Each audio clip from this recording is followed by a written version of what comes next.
Kalau dari pihak keluarga sebenarnya sangat berharap tuh pelaku dihukum dengan seberat-beratnya. Kalau itu sampai hukuman mati ya, hukuman paling tertingginya.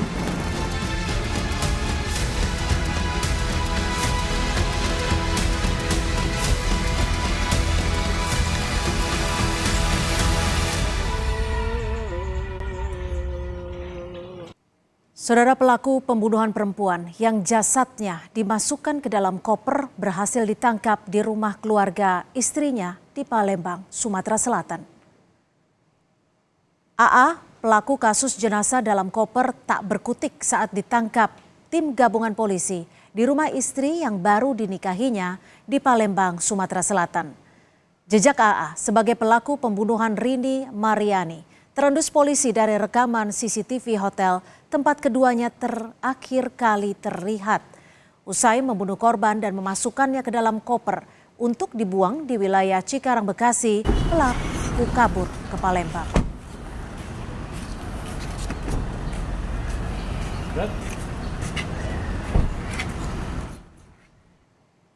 Sejumlah fakta mulai terkuak di balik pembunuhan Rini Mariani, perempuan yang jasadnya ditemukan di dalam koper di wilayah Cikarang Barat pada pekan lalu. Berdasarkan hasil penyidikan sementara, korban merupakan kasir dan pelaku adalah auditor internal perusahaan. Fakta lain yang ditemukan penyidik, setelah membunuh korban, tersangka menggasak uang sebesar 43 juta rupiah milik perusahaan yang hendak disetorkan bank oleh korban. Kemudian korban itu kan membawa sejumlah uang yang akan rencana disetorkan ke bank. Uang itu adalah uang perusahaan. Uang itu juga diambil oleh tersangka. Korban infonya sebagai kasir dan tersangka sebagai auditor ya di perusahaan yang sama, cuma berbeda cabang. Keluarga Rini Mariani, korban pembunuhan yang jasadnya dimasukkan ke dalam koper dan dibuang di Bekasi, meminta pelaku dihukum seberat-beratnya. Keluarga tak menyangka pelakunya merupakan rekan kerja almarhumah di perusahaannya. Bahkan keluarga sempat bertemu dengan pelaku saat mencari tahu keberadaan korban saat hilang kabar. Kepada pihak keluarga, pelaku sempat menyarankan agar tak melapor ke polisi. Sementara suami korban meyakini pelaku membunuh sang istri karena ingin menguasai uang setoran korban sebagai kasir perusahaan. Atas perbuatannya, keluarga minta pelaku dihukum seberat-beratnya. Kalau dari pihak keluarga sebenarnya sangat berharap tuh pelaku dihukum yang seberat-beratnya. Kalau bisa sih sampai hukuman mati ya, hukuman paling tertingginya. Hari Kamis minggu kemarin tuh sempat bertemu dengan pelaku di kantor pusatnya, dan saya sama anak almarhum yang pertama tuh sempat ngobrol juga gitu dengan pelaku tuh, dan pelaku memang menyarankan saya untuk tidak melaporkan ke pihak berwajib terlebih dahulu dan menyarankan untuk membicarakan secara kekeluargaan dan keluarga pihak suaminya. Kalau saya kepinginnya hukuman mati, karena ini yang saya ikuti ini udah si pelaku udah merencanakan. Kedua, dia sangat biadab, jadi dia tahu keseharian dia sebelumnya udah mempelajari semuanya. Misteri siapa pembunuh perempuan dalam koper yang jasadnya ditemukan di Cikarang Barat, Kabupaten Bekasi, Kamis pekan lalu diungkap polisi. Tersangka pembunuhan bernama Ahmad Arif ditangkap polisi di Palembang, Sumatera Selatan lewat serangkaian bukti yang tercecer di lokasi pembunuhan. Salah satu bukti kekejaman pelaku terekam lewat CCTV di hotel tempat pelaku mengeksekusi korban. Rekaman CCTV memperlihatkan detik-detik pelaku beserta korban masuk ke dalam sebuah kamar hotel di kawasan Bandung, Jawa Barat. Keduanya tiba di hotel pada Rabu 24 April lalu dan setelah kurang lebih 9 jam, pelaku keluar dengan membawa koper berwarna hitam yang berisi jenazah korban. Berdasarkan keterangan polisi, korban dan pelaku merupakan rekan kerja. Dalam kasus ini, pelaku diduga mengincar uang perusahaan senilai 43 juta rupiah yang dikelola korban.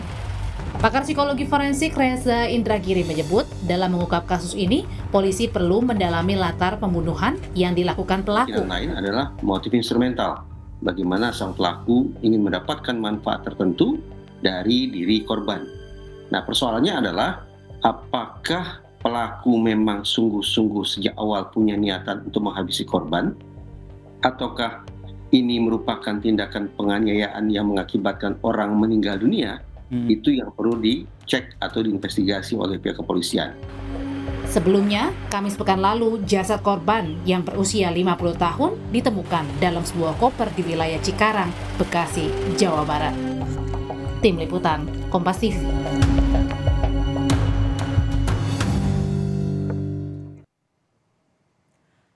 Pendalaman masih dilakukan polisi untuk mengungkap kasus pembunuhan yang jasadnya ditemukan dalam koper.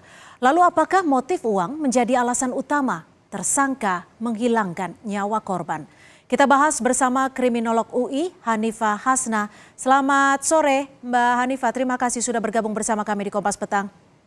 Selamat sore Mbak Cynthia. Ya, Mbak Hanifah, ini kan polisi mengungkap korban membawa uang kantor yang ia kelola selaku kasir saat menemui pelaku. Apakah sudah bisa terungkap jika memang motif pembunuhan adalah ingin menguasai uang yang dikelola korban? Ya, baik. Jadi sebetulnya motif itu ada dua ya, seperti yang disampaikan sama Bang Reza tadi itu. Yang pertama emosi, yang kedua adalah instrumental. Instrumental itu kepemilikan terhadap, antara lain isinya adalah kepemilikan terhadap segala sesuatu gitu ya, baik kedudukan maupun ekonomi dan lain-lain gitu ya. Nah, ini harus diketahui adalah apakah sebelumnya memang ada hubungan tertentu atau tidak sama sekali, hanya murni masalah ekonomi atau masalah uang. Karena kan kita tahu di balik itu semua polisi juga sudah mengungkap bahwa si pelaku ini mengambil uang itu untuk membiayai pernikahannya gitu. Jadi ini harus diungkap lebih jauh. Mbak Hanifah, ini kan pelaku juga sempat menutupi kasus ini kepada keluarga saat keluarga mau mencari korban dan juga dikatakan lebih baik tidak melapor ke polisi. Ini apa yang dilakukan pelaku? Apakah memang sudah ada niatan untuk mengaburkan motif pembunuhan? Sebetulnya ini juga yang harus dilakukan atau diungkap oleh polisi. Tapi menurut saya dengan dia mengajak korban itu ke suatu tempat, dengan dia menyiapkan tempat khusus untuk menyimpan jasadnya, ini sudah termasuk dalam kejahatan terencana gitu ya. Lalu setiap pelaku itu sudah mengukur tujuannya siapa, targetnya siapa, apa yang akan diambil. Yang ketiga itu sumber daya, kekuatan dari korban itu maupun kekuatan dari diri sendiri. Selanjutnya adalah resiko yang akan dihadapi. Nah, resiko yang akan dihadapi inilah yang membuat pelaku itu bisa membuat skenario baru untuk menutupi perilaku jahatnya tadi itu. Mbak Hanifah, apakah ini sudah bisa dipastikan bahwa ini merupakan pembunuhan berencana atau tidak? Karena kan diduga kejadiannya terjadi di kamar hotel. Dan seperti yang disebutkan tadi oleh Mas Reza bahwa kita tidak tahu apakah penganiayaan yang berujung pada kematian korban atau seperti apa. Menurut Anda seperti apa? Banyak hal yang harus diungkap ya. Terutama seperti ini, ketika Bang Reza tadi bilang, apakah ini ada hubungan khusus gitu ya? Bisa jadi ini menjadi kejahatan atau pembunuhan tidak berencana ketika dua orang tadi itu masuk ke dalam kamar hotel, terus dia sesuai kesepakatan, lalu dibunuh dengan menggunakan barang-barang yang ada di situ, sehingga dia tidak mempersiapkan. Tapi ketika dia membawa ke tempat itu dengan tujuan tertentu, menyiapkan koper untuk memasukkan, artinya ada baju-baju yang tidak masuk ke koper itu lagi, berarti ini sudah direncanakan. Mbak Hanifah, terakhir, ini kalau kita lihat dari rekaman CCTV, tampaknya terduga tidak melakukan pengancaman saat itu karena dilihat dari korban yang dengan sukarela masuk ke kamar hotel. Bagaimana Anda melihat ataupun menilai saat tindakan tersebut? Jadi oleh sebab itu ya kita perlu tahu apakah kenapa si korban ini merelakan diri diajak ke hotel. apakah sebelumnya punya hubungan khusus sehingga dia merelakan diri untuk menjadi korban dalam tanda kutip ya, merelakan diri untuk masuk ke dalam hotel itu, atau ada iming-iming tertentu apa gitu, apa sejauh mana kedekatan mereka. Sehingga biasanya perempuan diajak ke hotel kan dia tidak mau gitu loh. Apakah ada rapat tertentu? Kalau rapat tertentu apakah harus masuk ke dalam kamar hotel gitu ya? Ini yang harus diungkap oleh polisi. Benarkah hanya rekan kerja atau ada hubungan lain sehingga korban bisa memberikan dirinya untuk dibawa ke tempat yang sangat-sangat bahaya karena sangat-sangat privasi. Mhm. Mbak Hanifa, kalau korban sudah meninggal dunia, sudah kehilangan nyawanya, studi forensik apa yang bisa dilakukan untuk mengungkap secara menyeluruh penyebab kematian korban? Oke, jadi yang tadi itu diungkap dari CCTV itu termasuk forensik, sebagian dari forensik. Selebihnya adalah apa yang dilakukan dalam proses pembunuhan itu. Kan kita tahu ya, kepalanya kepalanya remuk gitu ya. Jadi menggunakan barang apa si pelaku itu melakukan pembunuhan. Ini yang perlu dibongkar oleh kepolisian sehingga kita tahu sejauh mana mereka melakukan pembunuhan ini, perencanaan pembunuhan ini. Mhm.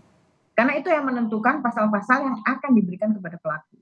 Baik, terima kasih atas perspektif Anda, Hanifah Hasna, kriminolog UI, sudah bergabung bersama kami di Kompas Petang. Selamat sore. Terima kasih Mbak Cynthia.